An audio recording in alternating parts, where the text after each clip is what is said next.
everybody, welcome back. Shane Green here. I'm the Culture Hacker. Today, let's talk about toxic environments, toxic cultures. Now, the first thing is, you've heard a lot about it in the news, but let's think about exactly what it is. Traditionally, a toxic culture referred to an environment that negatively impacted the productivity of the employees. And quite honestly, if we were just talking about a little bit of productivity issues, it probably wouldn't be in the news. You see, when it comes to toxic cultures, as I'm going to talk about today, the impact is far more dangerous and deadly than anybody's really talking about. Now, before we get too far, let's take a step back because you see, toxic cultures can be a little subjective. I want to make it clear, just because one or two employees are complaining about their workplace or conditions, which will always happen, doesn't mean the culture is toxic. Just as if a company makes a mistake or there's an incident, an isolated incident, it doesn't mean the culture is toxic. For a company to have a toxic culture, we need to see years of specific activities and behaviors that negatively impacts the morale of the employees, their attitude, mindset, and how they feel about coming to work. Now, unfortunately, we've got plenty of examples recently. All right, let's think about it. There's been years of unrestrained aggression and a complete lack of respect for rules and women at Uber. Guess what? Toxic culture. We've also got years of senior leaders ignoring corruption, shady practices at Wells Fargo. Guess what? Toxic culture. Now, for the last 18 months, we've seen lies, deception, backstabbing coming out of the White House. Quite honestly, everything says there's something wrong with the culture. It's probably toxic. And there's been years of cover-ups by senior leaders of the Catholic Church and pretty much ignoring all the cries for help as their employees, yes, the priests, physically abused children. Extreme toxic culture. And now we've got the latest example in this last week, where we learned that the death of a 19-year-old Maryland football player on June 19th was the cause of a complete lack of player welfare, a result of a culture that was built on years of physical and verbal abuse. Extreme toxic culture. Now, Jordan McNair's death is an extreme example, but I want to talk about the fact that every day millions of people go to work and their toxic culture is having a negative impact and a lasting impact on their health.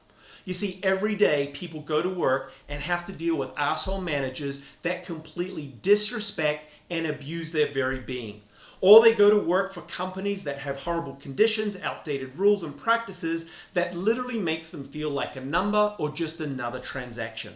You see, the output of all of that is stress, and stress kills.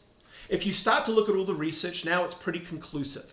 For all the major leading causes of death here in America today, stress is pretty much responsible for half at least all those deaths. And you see, when it comes to stress, the number one cause, while it is money and financial, the number two is workplace. And guess what? Of all the workplace stresses, 70% of employees say it comes down to a manager. You see, when it comes to a toxic work culture, you can't ignore the fact that it's usually someone at the very top who's either causing or overlooking how their employees feel. Whether it's the CEO, whether it's the executive of a certain department, whether it's the president, the coach, or senior leaders of the organization, all of them played a significant part in creating the type of culture that is detrimental and has long-term effects on their employees. But the question then comes up, well, why aren't companies doing more about it? Well, you see, the real problem is that they're not going to do more about it until it really starts impacting their bottom line. More importantly, impacts their customers. You see, when it comes to customers, I've said it for a while now, I think customers are far more forgiving of toxic cultures than employees will ever be.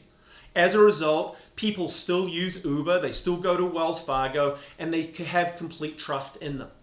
People will still go to church, many Catholic church this Sunday, and fill up those buildings because they still believe in that institution.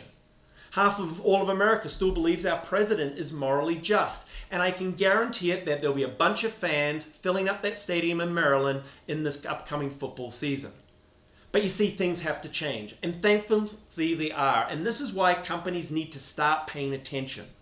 Finally, people are starting to come forward. You're starting to see it, particularly in younger people, that they're no longer willing to sit back and accept this type of bullshit. As a result of their actions and thinking, we've now got an activist culture in many parts of our businesses. And as a result, companies are starting to pay.